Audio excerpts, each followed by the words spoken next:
कई बार जब हम बहुत सारी चीज़ों का स्वाध्याय करते हैं तो हमें भी ये लगता है कि हमारे योगियों ने हजारों साल पहले, जब बहुत संसाधन भी नहीं थे, तब इन शरीर की सूक्ष्म संरचनाओं को कैसे समझ लिया, कैसे जान लिया, और हमें ऐसे बहुत सारे अभ्यास भी दे दिए जिससे कि हम इन पूरी संरचनाओं और पूरे तंत्र को अपने नियंत्रण में रख सकते हैं और अपने अनुसार चला सकते हैं। और ऐसे ही एक विषय पर आज मैं बात कर रहा हूं, और आज हमारा विषय है वेगस नर्व। ये जो वेगस नर्व है, ये किस तरीके से आपके शरीर में फैली हुई होती है और आपके शरीर के बहुत सारे अंगों को ये कंट्रोल करती है।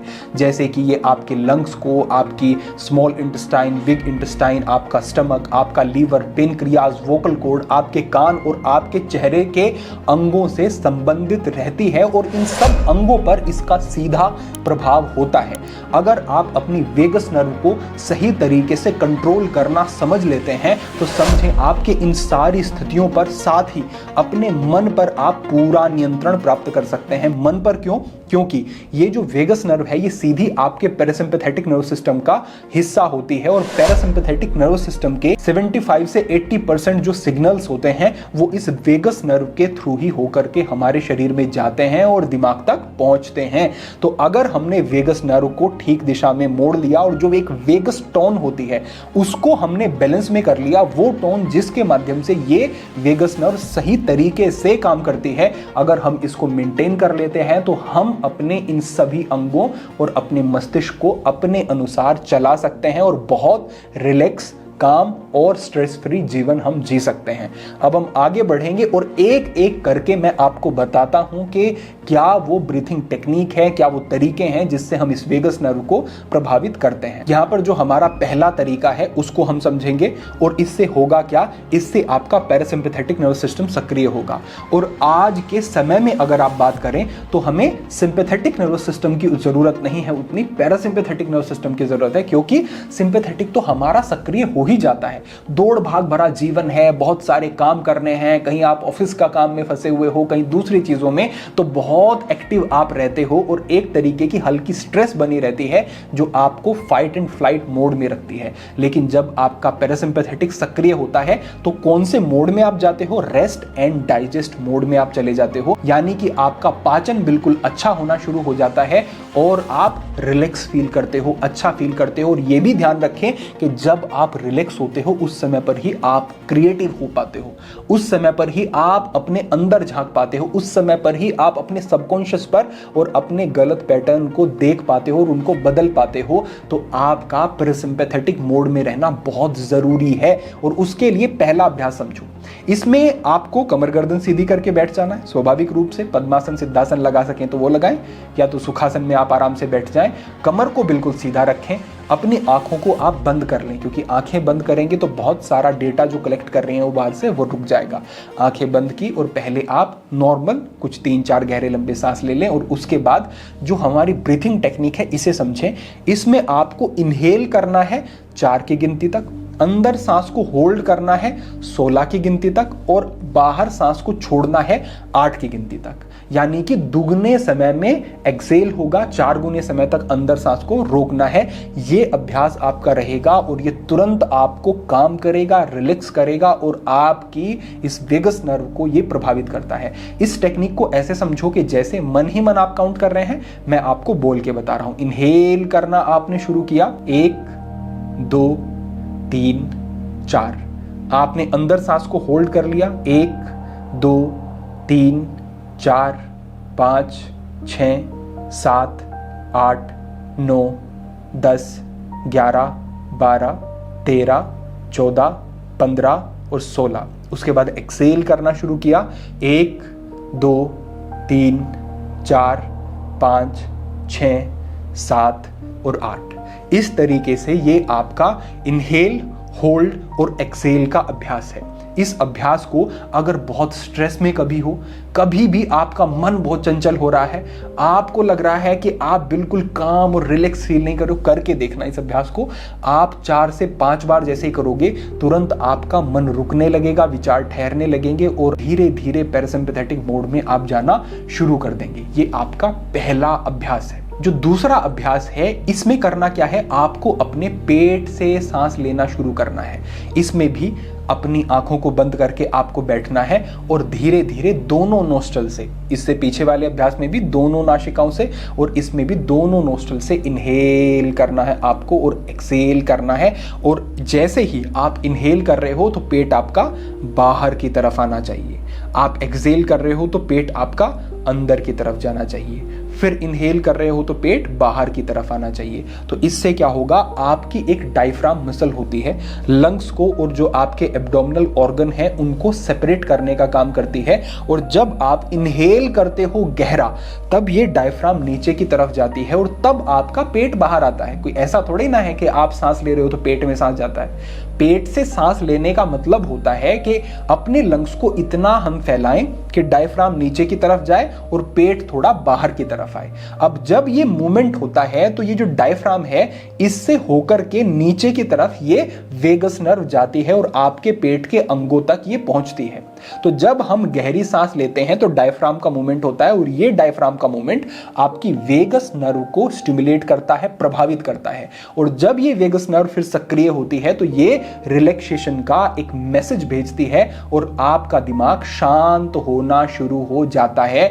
आपका ये एक डिफॉल्ट मैकेनिज्म भी होता है आपके शरीर का कि जब आप डर में होते हैं, जब आप स्ट्रेस में होते हैं तो आपकी सांसें तेज हो जाती हैं। और यहां पर हम क्या कर रहे हैं, सांसों को कर रहे हैं धीमा, तो एकदम दिमाग को लगता है कि अब ये व्यक्ति काम है, ये शांत है, कोई इसे स्ट्रेस नहीं है, ये अच्छा फील कर रहा है। अब क्या करना है, इसके शरीर की हीलिंग का काम शुरू करो, इसका पाचन अच्छा करना शुरू कर दो, जो दूसरे शरीर के सिस्टम है उनको ठीक तरीके से चलाना शुरू कर दो और आपका पूरा शरीर हीलिंग मोड में चला जाता है केवल इस अभ्यास से। इसको साधारण मत समझना, केवल इसको एक्सपीरियंस करो कुछ दिन तक और फिर देखना। तो कमर गर्दन सीधी की हमने, इस प्रकार से हम बैठे और हमने पेट को बाहर की तरफ ले गए हम और इनहेल किया, फिर हमने एक्सेल किया, पेट पूरा अंदर, फिर इनहेल, फिर एक्सेल और इसी तरीके से फिर इनहेल।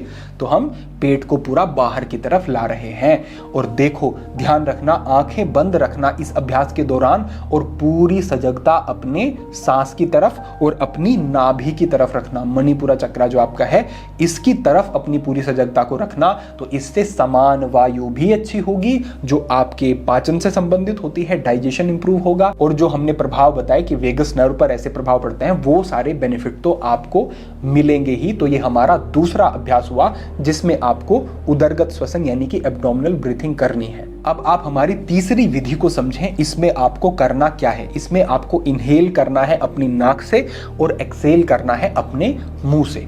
इसे आप ऐसे समझें कि जैसे हम बहुत थक जाते हैं, हमने बहुत परिश्रम किया या फिर हम किसी स्ट्रेस में पड़े हुए होते हैं और अचानक हमें उस स्ट्रेस से बाहर निकलने का कोई रास्ता मिल जाता है, तो हम क्या करेंगे, एक इस तरीके का रिस्पॉन्स होता है हमारा। हम क्या करेंगे, हम रिलैक्स फील करेंगे और हम स्वाभाविक मुंह से एक्सेल करेंगे। क्योंकि जब आप मुंह से एक्सेल करते हो तो आप ज्यादा कंट्रोल के साथ एक्सेल कर पाते हो, ज्यादा स्लो आप एक्सेल कर पाते हो। नाक से करोगे तो चाहे अभी करके देखो, तेजी से एक्सेल हो जाएगा। तो मुंह से कंट्रोल वे में हम एक्सेल करते हैं और हम रिलैक्स फील करते हैं। बिल्कुल यही अभ्यास हम यहां पर कर रहे हैं। करना क्या है भाई, कमर गर्दन सीधी करके बैठे, इनहेल किया पहले पूरा, धीमी गति से इनहेल और एक्सेल,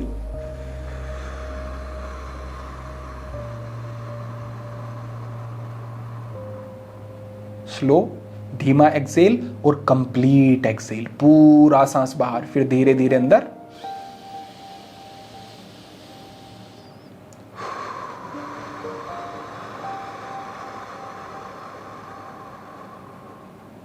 ठीक है। तो ये हमारा तीसरा अभ्यास है और इस तरीके से इनहेल नोस्ट्रल से करना है और एक्सेल करना है मुंह से और एक्सेल को लंबा करते जाना है, इस बात का ध्यान रखना। तो ये क्या करेंगे, ये तीन अभ्यास मिलकर आपकी वेगस नर्व को स्टिमुलेट करेंगे, आपके शरीर में एक शांति लेकर के आएंगे और आपको इसके बाद एक कंप्लीट रिलैक्सेशन फील होगा। ये तीन अभ्यास यहां तक हमारे हुए। तो तीन अभ्यासों से हमने क्या किया, हमने वेगस नर्व को स्टिमुलेट किया और हम एक शांत शांत स्थिति में पहुंच गए। अब शांत तो हम हो गए, हम बिल्कुल रिलैक्स हैं, अच्छा फील कर रहे हैं, लेकिन अगर हम इससे एक कदम और बढ़ाना चाहें और हम चाहें कि हम अपने मन को रोकें, मन की चंचलता कुछ बढ़ी हुई है तो पूरी शून्यता की स्थिति में जाएं, तो वहां आपको प्राणायाम के साथ कुंभक का अभ्यास करना पड़ेगा। कुंभक क्या है? यानी कि सांस को रोकना। अब कैसे करना है इस बात को समझो। यहां पर जो हमारा पहला अभ्यास रहेगा कुंभक के साथ, वो रहेगा चंद्रभेदी प्राणायाम का अभ्यास। देखो, हमारी जो राइट साइड होती है, राइट नोस्ट्रल होती है, ये कहीं ना कहीं तेजी को बढ़ाती है, सक्रियता को बढ़ाती है, और हमारी लेफ्ट नोस्ट्रल शांति से और ठंडक से संबंधित होती है। हमारी वेगस नर्व हमें क्या करती है? हमें शांति और रिलैक्सेशन की स्थिति में ले जाती है। तो हम अगर लेफ्ट नोस्ट्रल का ज्यादा यूज करते हैं और विशेष रूप से इस गर्मी के मौसम में, तो हम बहुत अच्छा लाभ शरीर पर भी देखेंगे और मन पर भी, और वेगस नर्व को हम ज्यादा इफेक्टिवली स्टिमुलेट कर पाएंगे। तो करना क्या है? आपको अपनी राइट नोस्ट्रल को बंद करना है और लेफ्ट नोस्ट्रल से धीरे धीरे आपको इनहेल करना है, और यहां आपको अपनी दोनों नासिकाओं को बंद कर लेना है। यानी दोनों नोस्ट्रल आपकी बंद हो गई और जो आपने इनहेल किया लेफ्ट नोस्ट्रल से, उसको अंदर होल्ड कर लिया।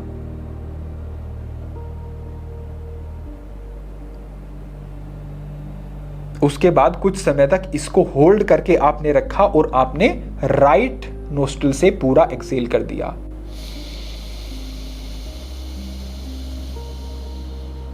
पूरा एक्सेल कर दिया। फिर से आपने अपनी राइट नोस्ट्रल को बंद कर लिया और लेफ्ट नोस्ट्रल से ही आपने इनहेल करना शुरू किया। फिर आपने दोनों नोस्ट्रल को बंद कर लिया और अंदर सांस को रोका और राइट से एक्सेल किया। समझो इस बात को कि हर बार लेफ्ट नोस्ट्रल से ही इनहेल किया आपने, फिर आपने दोनों नोस्ट्रल्स को बंद किया और आपने अंदर सांस को रोका। अंदर कितना रोके? थोड़ा लंबा ले जाने की कोशिश करें, लगभग 30 की काउंटिंग तक या 30 सेकंड तक आप समझ लें। आराम से आप सांस को अंदर रोक सकते हो और उसके बाद एक्सेल कर दिया राइट से। फिर से हमने इनहेल किया, लेफ्ट से होल्ड किया और राइट से एक्सेल किया। तो इस तरीके से ये आपका अभ्यास रहेगा और इसमें आप अपनी चंद्र नाड़ी को सक्रिय करते हैं, साथ ही कुंभक कर रहे हैं, तो और गहरे लाभ मिलेंगे और मन पर पूरा संयम और नियंत्रण होगा। एक बात और कहूंगा कि इसमें कुंभक को थोड़ा ड्यूरेशन को बढ़ाते जाना। शुरुआत में 30 सेकंड किया, फिर 1 मिनट ले जाना और उससे आगे भी ले जा सकते हो। तो कुंभक की अवधि को तुरंत नहीं बढ़ाना है, धीरे धीरे करके बढ़ाना, और देखेंगे आप मन पर ऐसा अंकुश लगेगा जो कि आपको विचार शून्यता की स्थिति में लेकर के जाएगा। तो ये भी अभ्यास आपका विशेष उपयोगी। और एक और अभ्यास मैं अंतिम बताता हूं, इसे बहुत खास समझो। अगर इसके बारे में डिटेल में समझना है आपको, तो हमने भ्रामरी प्राणायाम के बारे में डिटेल वीडियो बनाया है, डिस्क्रिप्शन में लिंक मिल जाएगा आपको। लेकिन इसको कुंभक के साथ हम कर सकते हैं। इसमें करना यह होता है कि सांस को पूरा बाहर छोड़ के और उसके बाद इसमें हमें सांस को होल्ड करना होता है। यहां पर जो मैं भ्रामरी का अभ्यास बता रहा हूं, उसको मैं थोड़ा अलग तरीके से बता रहा हूं आपको। करना क्या है कि अपनी हथेली को अपने कानों के ऊपर ऐसे रखना है। जैसे ही हथेली को कान के ऊपर रखोगे तो पूरे कान आपके बंद हो जाएंगे। फिर एक डीप इनहेल आपको करना है। पूरा इनहेल करने के बाद होठों को बंद रखें, दांतों को बंद रखें और जिह्वा को, आपकी टंग को ना ऊपर टच करे ना नीचे, बीच में रहे। और आपको कान बंद किए भ्रमर की ध्वनि करनी है।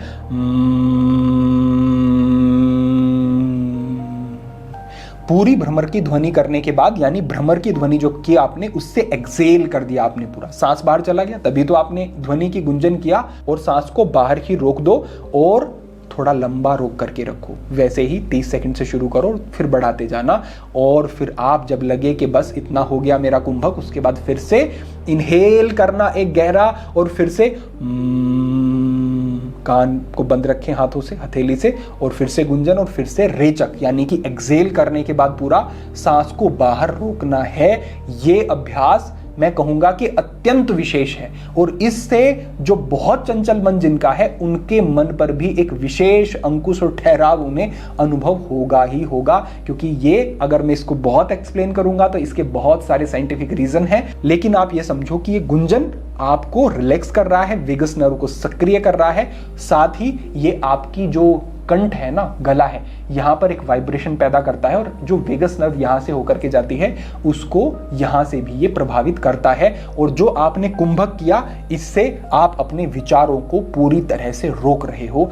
तो ये एक पूर्ण अभ्यास हो जाता है। एक बार मैं करके बताता हूं कैसे करना है, इसको ठीक से देख लें। तो हम बैठे शांत, हमने इनहेल किया,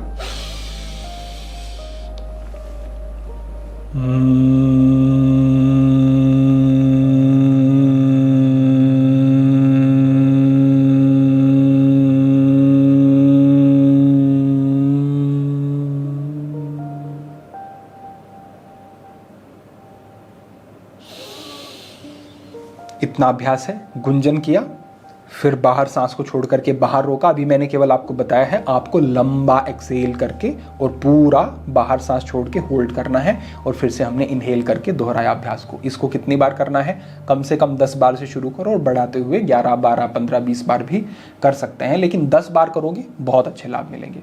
तो ये आपका अंतिम अभ्यास है। इसके बाद फिर आप सहजता से बैठ जाना और आप ज्ञान मुद्रा लगा लेना और केवल अपनी सांसों पर पूरी सजगता लाते हुए कुछ समय तक ऐसे ही बैठे रहना और इनहेल करना, एक्सेल करना, इनहेल करना, एक्सेल करना। इतना अगर अभ्यास आपने किया तो समझे आप कि ना केवल आप अपने मन पर बल्कि आप अपने पूरे डाइजेस्टिव सिस्टम को, जितने भी अंग इसमें काम करते हैं, सबको शांत कर रहे हो, रीसेट कर रहे हो, रिलैक्स कर रहे हो। आपकी इंद्रियां बेहतर तरीके से काम करेंगी, आपकी स्मृति बेहतर हो जाएगी और भी अनेकों लाभ आपको इसके मिलेंगे। तो ये हमारा यहाँ पर अभ्यास पूर्ण होता है। फिर आप सहजता से उठना और अपने आगे के कार्यों के लिए बढ़ सकते हो।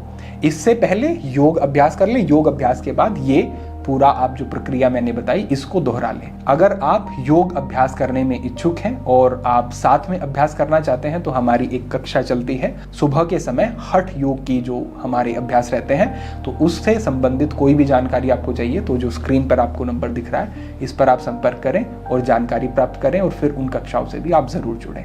तो ये आपके लिए एक पूरा मार्गदर्शन था। हमारी ओर से अपेक्षा है कि पूरी डिटेल में जैसे हमने बताया उतनी ही स्पष्टता के साथ आपको ये समझ आ गया होगा और आप इसका अभ्यास करेंगे तो निश्चित आपको लाभ प्राप्त होंगे। इसी प्रकार के और भी यौगिक विषयों पर मार्गदर्शन प्राप्त करने के लिए इस स्थान पर भी आप जुड़ सकते हैं और इस मार्गदर्शन को अपने अन्य बंधुओं तक साझा करके एक जागृति का काम कर सकते हैं। तो ये एक संकेत है हमारी ओर से पूरा। भविष्य में अन्य महत्वपूर्ण विषयों पर मार्गदर्शन होता रहेगा।